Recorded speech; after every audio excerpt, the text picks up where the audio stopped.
E hoje nós vamos tratar de um assunto bastante importante, que é o globalismo. Olha, a alegria é toda minha, Eric, de estar aqui. Agradeço novamente o convite. E o tema é muito interessante mesmo, o tema que você propôs para essa live. E eu já lhe digo e fiz essa chamada lá na minha página, que eu gostaria de tratar esse assunto de uma maneira que não se costuma tratar, ou seja, por uma perspectiva que não costuma ser tratada. Mas nós vamos ao longo da conversa, iremos vendo isso. Sensacional, seu Sepúlveda. Maravilhoso. Então, antes de nós passarmos aí para o desenvolvimento propriamente, gostaria que o senhor fizesse uma introdução para a gente explicando o que é o globalismo. Olha, eu há uma definição aqui assim dada pelo Alexandre Costa no livro dele, em que ele faz um resumo muito interessante sobre as forças. Ele chama-se A Introdução à Nova Ordem Mundial, e ele faz uma definição muito resumida, que é o seguinte: como é que se organiza, digamos, o chamado globalismo, que seria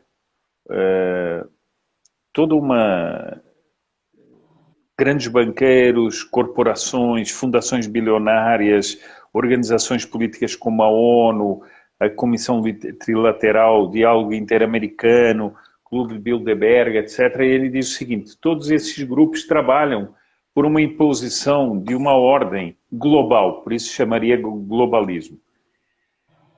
Eu vou partir dessa definição muito simples sobre globalismo, porque, e vou fazer, e é isso que eu gostaria de chamar aqui a atenção, o seguinte: o globalismo aparece da onde, aparece por quê, é uma novidade, como é que nós católicos devemos ver o globalismo? Porque eu acho o seguinte: como muitos temas, nós passamos a ouvir coisas assim, afirmações muito genéricas e quase dogmáticas sobre temas. Por exemplo, uma coisa que eu vejo toda hora dizer assim: não, globalismo é uma coisa, globalização é outra. É verdade, mas Sim, não de é. fato. É verdade, mas não é. Não é por quê? Porque a globalização é um instrumento que ajuda a instauração do globalismo. Vou lhe dar um exemplo. Por exemplo, as políticas ideológicas em torno do ambientalismo são um dos braços desse globalismo que se quer instaurar. Veja que, em nome de uma sociedade que seria politicamente correta em matéria de ambientalismo, quer-se implantar o aborto. Bom, o que é que você vê? Que pelos mecanismos da globalização, da intercomunicação, por exemplo, de negócios, de comércio internacional, grandes empresas começam a exigir de outras e começam a exigir para fazer o comércio, que seria a globalização, começam a exigir normas ideológicas, que são o substrato do globalismo. Então, essa afirmação que parece muito bonita: não, globalismo é uma coisa, globalização é outra. É, mas não é. Porque são mecanismos que são utilizados. Veja, por exemplo, as pressões que a França faz sobre o Brasil em matéria de negócios, ou a Europa, mais a União Europeia, as pressões que eles querem fazer sobre o Brasil em matéria de negócios para implantar toda uma agenda ideológica que faz parte desse globalismo. Bom, Mas a minha proposta aqui é o seguinte, Eric, vamos, porque muita gente trata das coisas óbvias, o globalismo, parece que o globalismo foi uma coisa que nasceu do nada e que apareceu do zero, e isso não é verdade. A ideia talvez não tenha tido sempre o mesmo nome, mas, por exemplo, a partir da Revolução Francesa e um pouco mais à frente, começa-se a falar de uma república universal, que é a ideia de um Estado universal, que é a ideia de da redução, da supressão de todas as soberanias num Estado que seria uma república universal. Isso é uma ideia alimentada uma ideia maçônica, alimentada pelas teorias liberais do Estado, nascidas da Revolução Francesa. Mas isso mesmo também não explica tudo. Então, vamos voltar para trás, bem para trás, para nós compreendermos o que é que quer dizer globalismo e qual é a intenção do globalismo. Porque senão nós vamos ficar meio perdidos no ar. Por que globalismo? Por que fazer um domínio universal das nações? Por que fazer uma civilização global? Etc. E foi como nós estamos num canal aqui, numa página, que é uma página católica, vamos ver o que é que isso tem a ver com a doutrina católica. O que é que a doutrina católica ensina a esse respeito? O que é que a Igreja já se pronunciou sobre isso, etc. E nós vamos ter que voltar-nos para a ideia de cristandade. Porque se nós quisermos entender tanto a ideia de República Universal como a ideia de globalismo, nós precisamos, antes de tudo, entender a cristandade. Por quê? Porque o globalismo ou República Universal, como queiram chamar, é uma destruição da cristandade. Então nós temos que entender primeiro o que era a cristandade, o que é que os papas diziam a respeito da cristandade e compreender que depois há um processo histórico, há um processo ideológico, há um processo cultural, há um processo de destruição da ideia de cristandade. Bom, o que é que era propriamente a cristandade? Nós tínhamos, na Idade Média, na Europa, uma Europa homogeneamente católica, em que as nações eram católicas, os estados eram católicos, as monarquias eram católicas. E esse conjunto de nações formou uma família sob a direção espiritual e vigorosa do papado.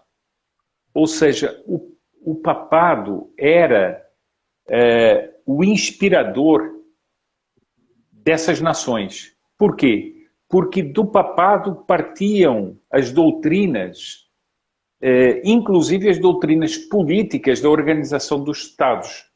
Por exemplo, quem é que coibiu o poder absoluto e tirânico dos Estados pagãos, que era o que havia antes da cristandade? Foi a Igreja. Os papas desenvolveram toda uma doutrina sobre o poder dos monarcas que mostrava que o poder deles não era absoluto nem discricionário. Ele tinha que ser contido nas suas medidas certas pelos ensinamentos do próprio nosso Jesus Cristo. Então o papado vai ser a fonte da doutrina, não só a doutrina estritamente espiritual, mas a doutrina política e social desses Estados. Bom, a cristandade tinha dentro das nações cristãs e das monarquias cristãs, havia uma preeminência do Sacro Império Romano Alemão, que era, digamos, a organização política mais preeminente nessa organização de todos os Estados católicos. Bom, Os papas, eles exerciam a função de verdadeiros mantenedores do direito natural e do direito cristão, principalmente na relação entre os diversos povos católicos. Eles, por exemplo, quando um Estado agredia outro injustamente, muitas vezes era o próprio papado que entrava com... Porque o papado também tinha um caráter de poder temporal, entrava com a diplomacia e com a autoridade moral do papado para dirimir esses conflitos. Mas também organizava os Estados para defenderem a fé. Quando nós vemos a convocação das cruzadas, o que é? São os papas que vão convocar os reis cristãos e as populações cristãs das nações para elas agirem como uma só em defesa da cristandade. Eu vou dar um exemplo que é muito conhecido por todos, que é Lepanto. O Papa São Pio V faz todo um esforço para organizar as nações católicas e as suas forças militares para defender a cristandade. Bom, isso não era uma imposição. Tanto é que o Papa São Pio V teve um trabalho enorme, diplomático, para reunir vários exércitos católicos que defendessem, que depois acabassem por defender a cristandade na famosa Batalha de Lepanto. Há documentos dos papas medievais, como Urbano IV, como Bonifácio VIII, que eles vão definir toda a doutrina que preside os Estados católicos, ou seja, há uma união entre o império, o sacerdócio e o império. Ao contrário do que todo mundo julga, que há uma espécie de subjugação e que o Papa mandava em todas as nações católicas. Isso é completamente errôneo. Completamente errôneo. Ou seja, havia uma autoridade moral, havia uma doutrina política que dizia o seguinte: todos os bens do homem, inclusive a sua organização no Estado, devem tender para Deus e devem tender para um fim maior. E por isso os Estados deviam ser organizados para esse bem comum superior. E devia haver preeminência do espiritual sobre o material. Essa era a essência dos Estados católicos. Bom, eu estou dando isso pelo seguinte, para nós compreendermos que havia uma unidade em torno do papado, em torno das doutrinas da Igreja, que era uma unidade que não tirava a individualidade das nações. Ou seja, eu também estou explicando assim um pouco rapidamente, porque nós poderíamos destrinchar melhor, porque às vezes nem eram nações, eram pequenas soberanias locais, ducados, grão-ducados, enfim, nós poderíamos destrinchar melhor isso. Mas eu estou resumindo um pouco para as pessoas poderem compreender. Mas havia uma unidade católica que mantinha a soberania local. Os soberanos locais não eram esmagados. Mesmo numa relação da chamada suzerania, em que um Estado, por exemplo, um rei prestava vassalagem a outro monarca, não havia uma absorção do Estado, não havia um desaparecimento da soberania. Eu digo isso porque nós vamos ver que no globalismo é exatamente isso, é o desaparecimento das soberanias. Então, na cristandade nós tínhamos isso. O que é que nós vamos ter? Eu leio aqui assim um trecho do Papa Leão XIII, numa famosa encíclica chamada Immortale Dei. Eu me permito ler aqui, porque a descrição que ele faz é muito, muito bonita, primeiro, e muito real do que foi a cristandade, para nós podermos entender o que é que está sendo destruído e o que é que o globalismo quer implantar.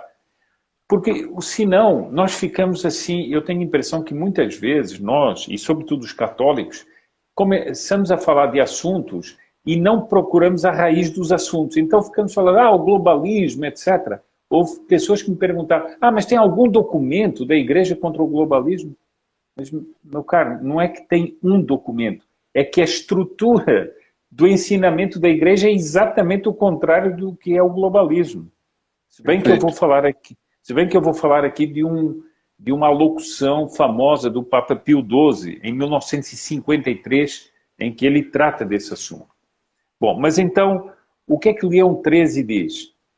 Ele diz assim, tempo houve em que a filosofia do Evangelho governava todos os Estados. Então veja o seguinte, a filosofia do Evangelho governava os Estados, governava todos os Estados. Portanto, o princípio político da organização dos Estados, o princípio maior, era a filosofia do Evangelho. Naquela época, a influência da sabedoria cristã e da sua virtude divina penetravam as leis, as instituições, os costumes dos povos, todas as categorias e todas as relações da sociedade civil. Hoje fala-se tanto em instituições. O que são instituições? A instituição não é sagrada por si. A instituição é aquilo que a inspira. Qual é o princípio organizador de uma instituição? Aqui nós tínhamos instituições, leis e costumes. Tudo regido pela filosofia do Evangelho.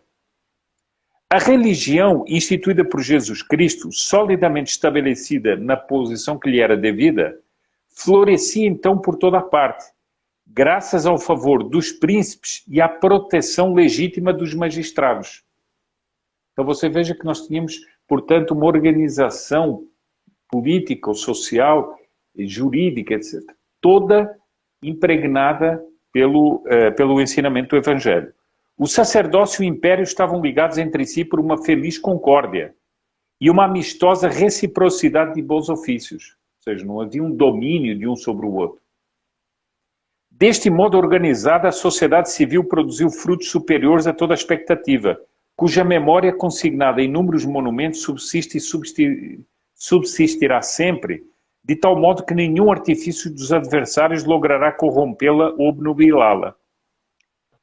Se a Europa cristã jugulou as nações bárbaras e as fez passar da ferocidade à mansidão, da superstição à verdade, se repeliu vitoriosamente as invasões muçulmanas, se manteve a supremacia da civilização e se mostrou sempre, por toda a parte, guia e mestra em tudo que honra a humanidade, se galardoou os povos com a verdadeira liberdade sob suas diversas formas, se fundou com muita sabedoria uma multidão de obras para o alívio das misérias, é fora de dúvida que deve muito graças à religião, cujo auxílio empreendeu e levou a termo tão grandes coisas. Todos estes bens durariam ainda se tal acordo entre os dois poderes tivesse preservado, e poder-se-iam operar coisas maiores se a autoridade, o ensinamento e as advertências da Igreja tivessem encontrado docilidade mais fiel e mais constante. Então, você vê o seguinte, o que é que Leão XIII está dizendo? A Europa, a civilização cristã, a cristandade se desenvolveu dessa maneira. Agora, quando na Revolução Francesa todo este edifício das nações construídas pela filosofia, ou seja, organizadas em torno da filosofia do Evangelho, caíram, porque foi isso a obra da Revolução Francesa. Você vê nascerem ali os Estados laicos, os Estados que não vão mais reconhecer o Evangelho de Nosso Senhor Jesus Cristo, nem a religião, a revelação, vão ser, entre aspas, indiferentes. A partir desse momento, começa uma outra organização político-social dos Estados da Europa e dos Estados da cristandade. Evidentemente eu estou simplificando, porque não foi só aí, há origens mais remotas sobre isso. Mas enfim, estou simplificando e falando da Revolução Francesa. A Revolução Francesa ela vai destruir essa ideia da nação cristã. vai ser uma nação laica, vai ser um Estado que não reconhece mais o poder que vem do alto, mas um poder que vem do povo. Não que o povo nos Estados medievais não exercesse o poder, mas não tinha o princípio da origem, da origem do poder popular. Bom, tudo isso vai destruir as nações enquanto nações católicas e cristãs. Bom, o que é que nós vamos ter? A ideia de formar um conglomerado internacional de nações que não professam mais o Evangelho. E aí você tem a ideia e o sonho de muitos revolucionários que era uma república universal. O que é que a Revolução Francesa tinha feito? Ela tinha destruído a monarquia cristã, destruído uma sociedade hierárquica e com elites, guilhotinando a maior parte da nobreza, destruído a ideia da influência da religião sobre a sociedade, guilhotinando, perseguindo, etc., padres, freiras, monges, destruindo muitas das obras de religião. Tudo isso foi feito pela Revolução Francesa. Então, nasce a ideia de uma sociedade de nações que fosse o contrário da cristandade. E é isso que os teóricos revolucionários chamam de República Universal. E muitos escritores... A Revolução Francesa ela abre caminho também para a Revolução Russa mais tarde, né? Claro, claro. Que vai ser a Revolução Russa, ela, depois que o comunismo se implanta, e implanta em muitos países, quando eles fazem aquele grande bloco de nações comunistas, é um germe de uma República Universal. É tentativa disso. Bom, muitos católicos, muitos não, católicos liberais, que entram em confronto com os ensinamentos da Igreja, vão defender isso. Um conglomerado de nações que fosse laico. Um conglomerado de nações que fosse estilo ONU, que, por exemplo, que é um organismo internacional que vai ter uma doutrina, que é uma doutrina contrária, no fundo, à doutrina do Evangelho, e esses conglomerados vão começar a aprovar medidas para implantar políticas que sejam contrárias ao direito natural e à própria religião católica. Então nós temos a tentativa de implantação do aborto, enfim, e de muitas outras coisas, ideologia de género. Nós temos aí as metas 2030 da ONU, só para falar de alguma coisa. Podíamos falar de muitas outras. Mas eu queria chamar a atenção aqui do seguinte: como é que se chegou a isso? Como é que se chegou à realização desse projeto globalista? Porque isso também é importante. Nós, na Revolução, temos sempre a teoria e depois a prática. Como é que na prática isso vai se implantar?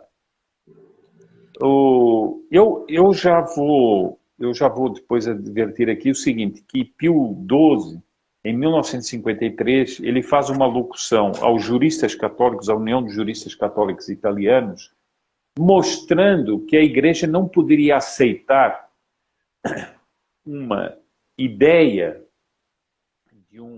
de organismos internacionais políticos, portanto, organizações políticas internacionais que conglomerassem Estados sem princípios claros. E esses princípios tinham que ser o seguinte: tinham que ser uma associação livre de Estados independentes. Portanto, não podia ser uma coisa compulsória, tinha que ser uma associação livre de Estados independentes. Os Estados não podiam começar a perder a sua soberania para um organismo internacional. Então, Pio XII dizia o seguinte: é bom, teoricamente falando, é bom que haja um organismo internacional que tente coordenar políticas, por exemplo, internacionais, mas de Estados independentes. Ora, não é isso que nós estamos vendo. Nós estamos vendo que os Estados vão perdendo a sua soberania. Bom, Depois, a regra fundamental dessas comunidades é a observância da lei natural nas relações internacionais. O direito positivo desses organismos não pode ser arbitrário, tudo o contrário do que está acontecendo. Eu vou lhe dar um exemplo mais concreto. Por exemplo, a União Europeia, ela nasce com a ideia, entre aspas, não, vamos fazer um comércio internacional, vamos fazer uma comunidade de livre mercado, etc. Só que, ao fim dessas décadas todas, a União Europeia está impondo políticas de género, políticas de aborto, está pressionando nações como a Polónia e a Hungria a submeterem essas políticas. Por quê? Porque houve, aos poucos, foi-se evoluindo de apenas de uma comunidade de nações com interesses comuns, seja comerciais, seja económicos, seja políticos, de defesa, por exemplo, podia haver acordos de defesa entre nações. Não. Vai haver uma subjugação da soberania, inclusive com a ideia de uma moeda única, como acabou acontecendo na Europa, porque a moeda única acaba desde logo com a política monetária de cada Estado. Portanto, já há uma entrega de uma parte da soberania. Bom,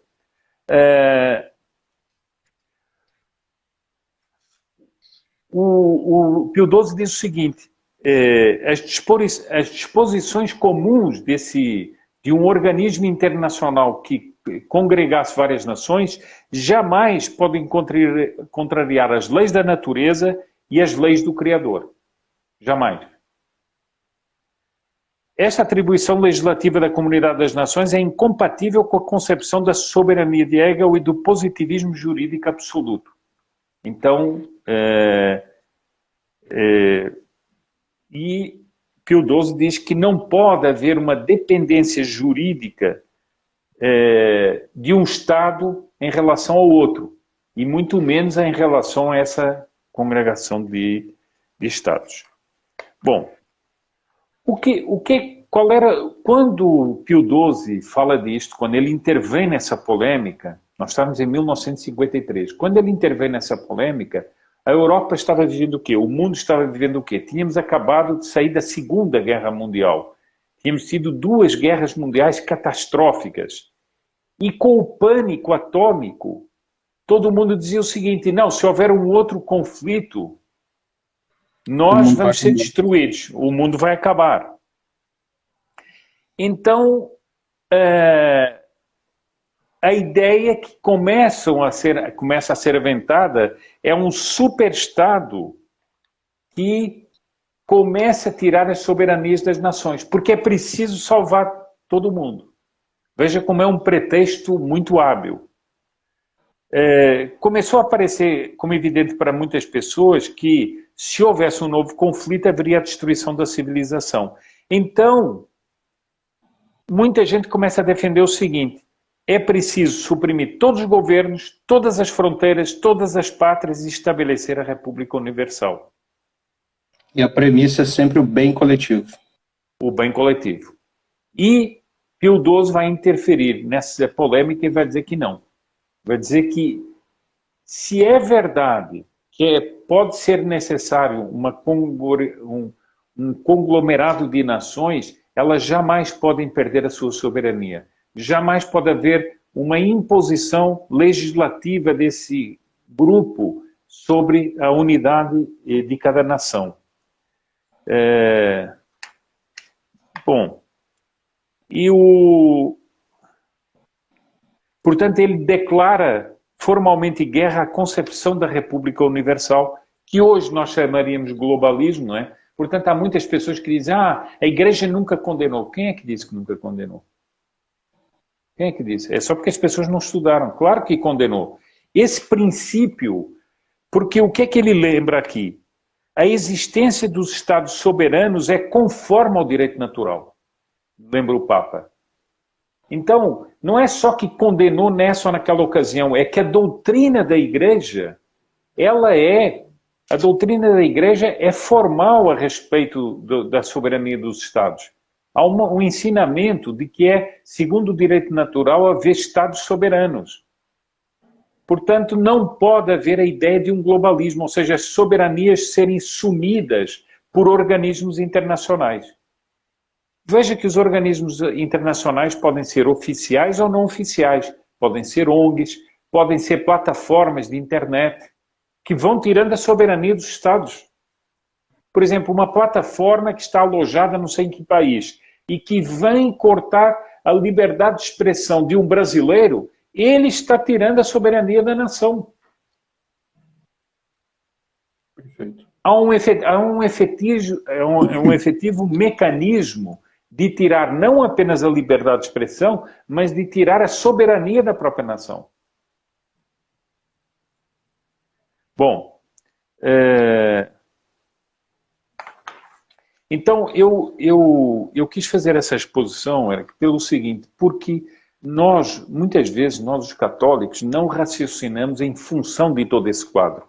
Ou seja, nós estamos no fim da destruição do que foi a cristandade. Hoje restam apenas reminiscências do que foi a cristandade. Só reminiscências.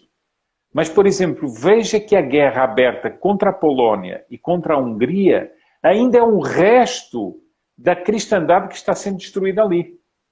Porque são duas nações católicas que estão se opondo a esse processo de globalização, que é um processo nefasto, globalização não, de globalismo, que é nefasto, ou seja, há uma imposição de doutrinas, uma imposição de comportamentos morais, uma imposição de organização do Estado em função de uma doutrina que não é mais a doutrina católica e que afronta a doutrina católica.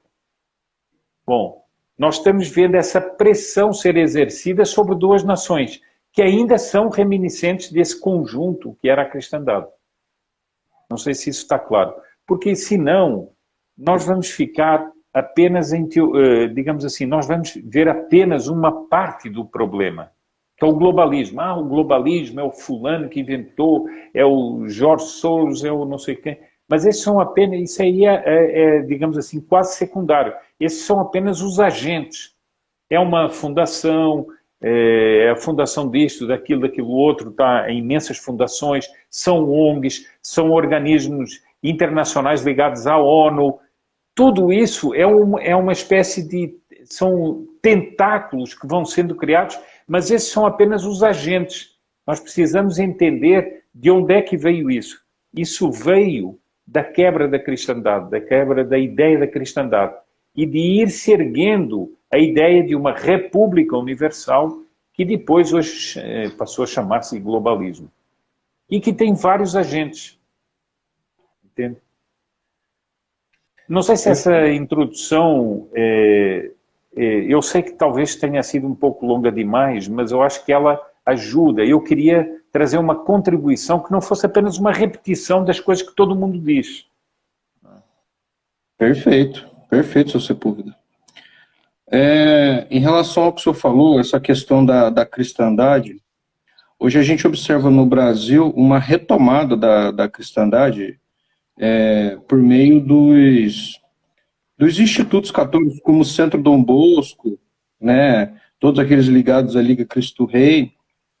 O senhor tem essa visão de que o Brasil está nessa retomada da cristandade?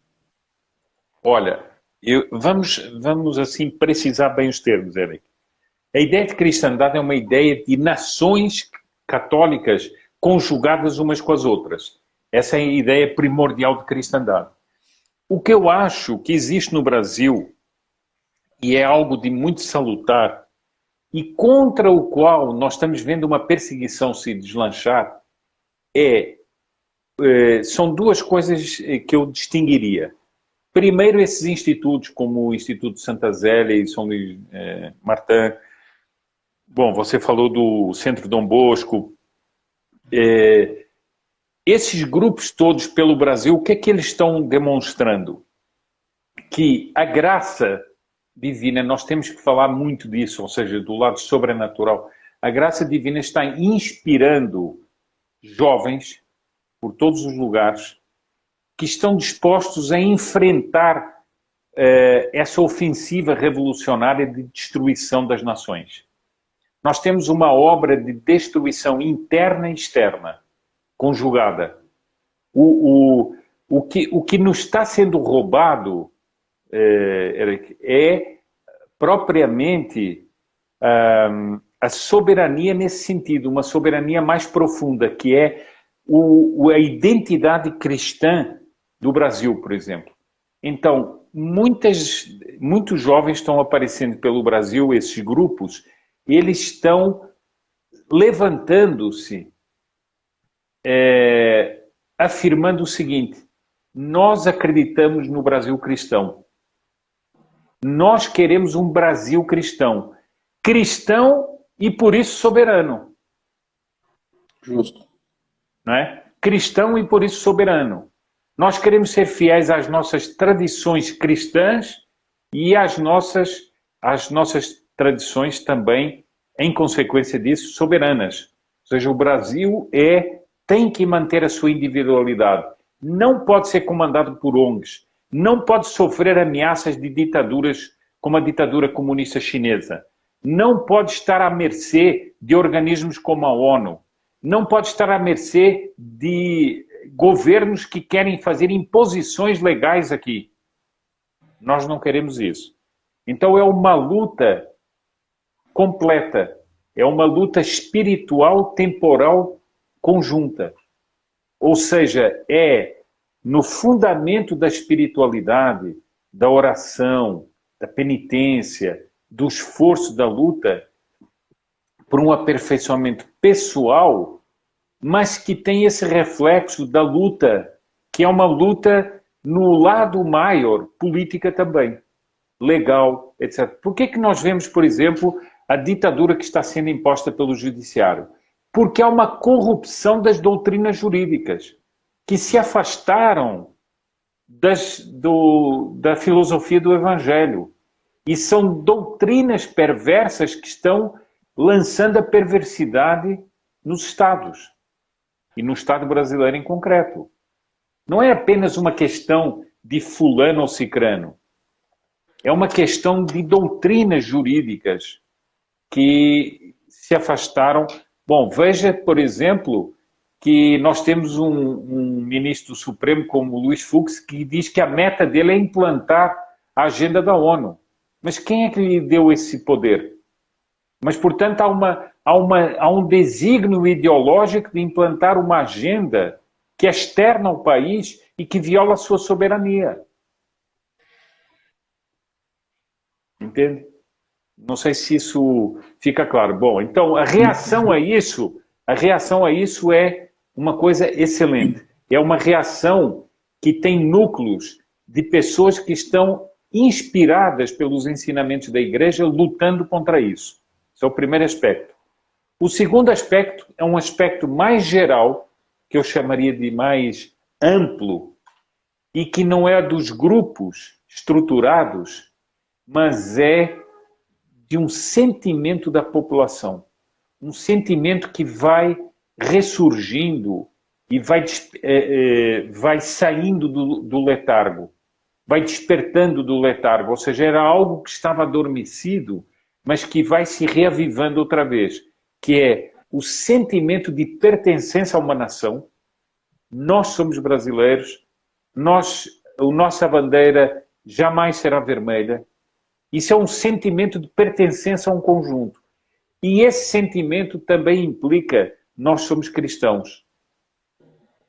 Às vezes as pessoas dizem assim, mas fulano de tal, ele se diz isso ou aquilo, mas ele tem uma vida muito incorreta. É verdade. Mas isso não tira que a pessoa, apesar de ser uma pessoa que não está de acordo com os princípios cristãos, ela tem aqueles valores consigo, apesar de não os respeitar individualmente. E isso existe. Por isso é que houve tanta gente ao longo da história que se converteu. Não é? E houve tanta gente que fez penitência e fez isso. Então, para mim, você me perguntou o que é que eu achava desse ressurgir. Eu acho que ele é duplo. Ele é um ressurgir amplo e difuso da população e um ressurgir de grupos em concreto, como o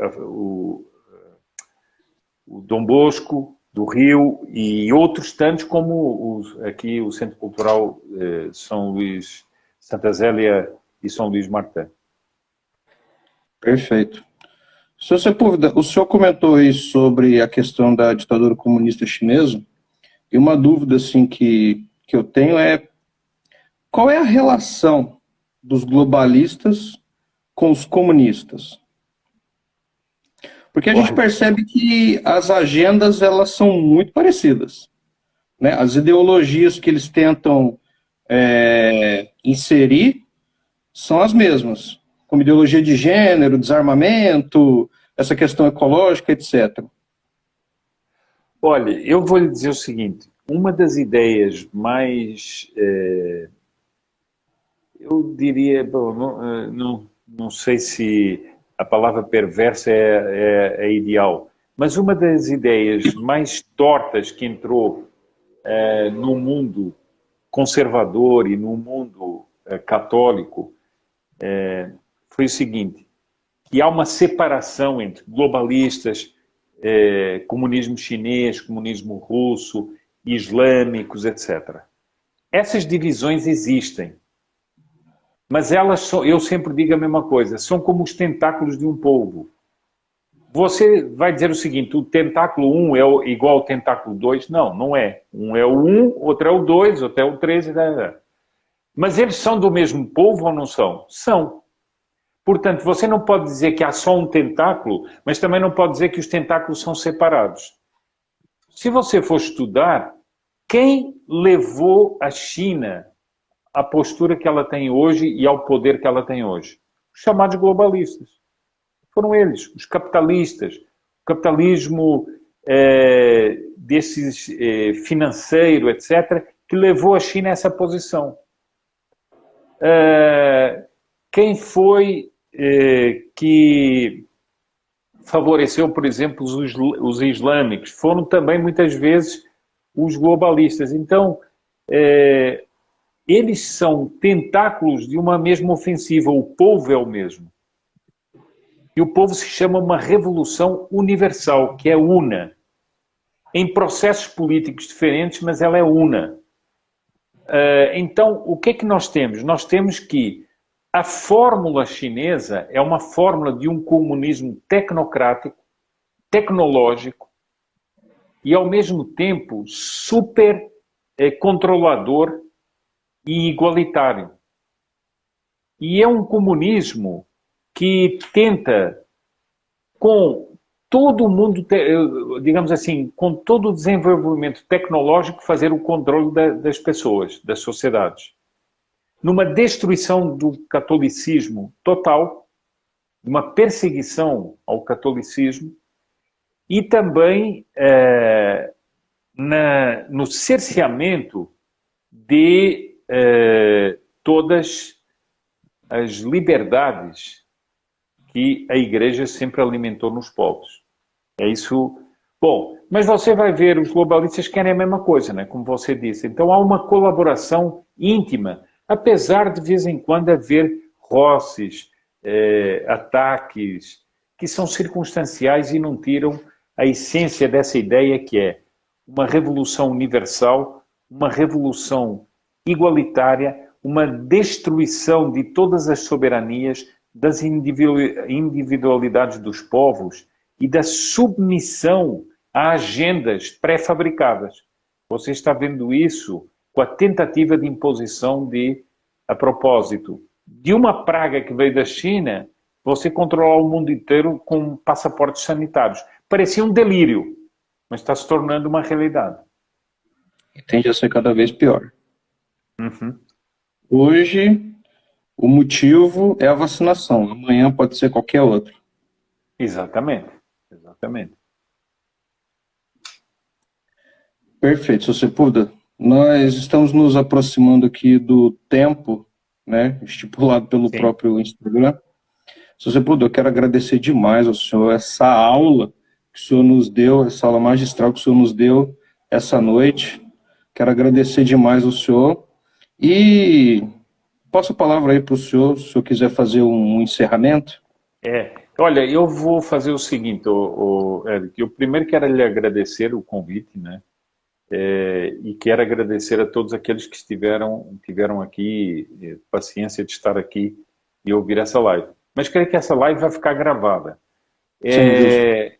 Então, o seguinte, aqueles que no futuro vierem a assistir a essa live, eu, que, eu faço um convite às pessoas que são católicas a aprofundarem mais o que a Igreja diz, o que foi a cristandade, o que foram, por exemplo, eu tenho aqui num dos textos que eu tenho aqui, tenho uma menção a uma obra, eu vou aqui só, é uma obra feita por dois professores italianos da Universidade do Sagrado Coração de Milão, o conde Giorgio Balladora Palieri e Giulio Vismara. Eles publicaram em 1946 um Acta Iuris Gentium Pontificia. Então, eles pegaram todos os documentos dos papas que diziam respeito à doutrina política da Igreja, entende? E as pessoas aprofundarem isso e verem que a Igreja não apenas... a Igreja também ajudou a construir uma ordem temporal. Ela edificou uma ordem temporal. E essa ordem temporal que está sendo destruída por todas essas coisas, como o globalismo. Então eu convido a aprofundar estes temas, porque eles são de extrema importância. E se você me permite, eu acho que eu convidaria muitas pessoas, eu convidaria todos aqueles que ouvissem a ler um livro que é fundamental, a meu ver, para entender este processo que leva à República Universal, leva ao globalismo, que é o livro do professor Plínio Corrêa de Oliveira, Revolução e Contra-Revolução. É só procurar esse livro. Eu fiz um curso sobre esse livro no canal PH Vox, quem se interessar por ele, mas é uma obra que é fundamental para entender este processo, porque é um processo histórico que nos leva a isso. O globalismo não é um cogumelo que nasce do vácuo, assim. E agradecer-lhe mais uma vez o seu convite e aqui saudar todos aqueles que estiveram aqui nessa live. Eu já ia falar justamente sobre isso, né, sobre os cursos do PH Vox. Eu sou aluno do senhor do curso Revolução e Contra-Revolução, e indico muito, né, para todos que estão nos assistindo. Eu também gostaria de recomendar, né, para aqueles que eventualmente ainda vão prestar o Enem ou o vestibular esse ano,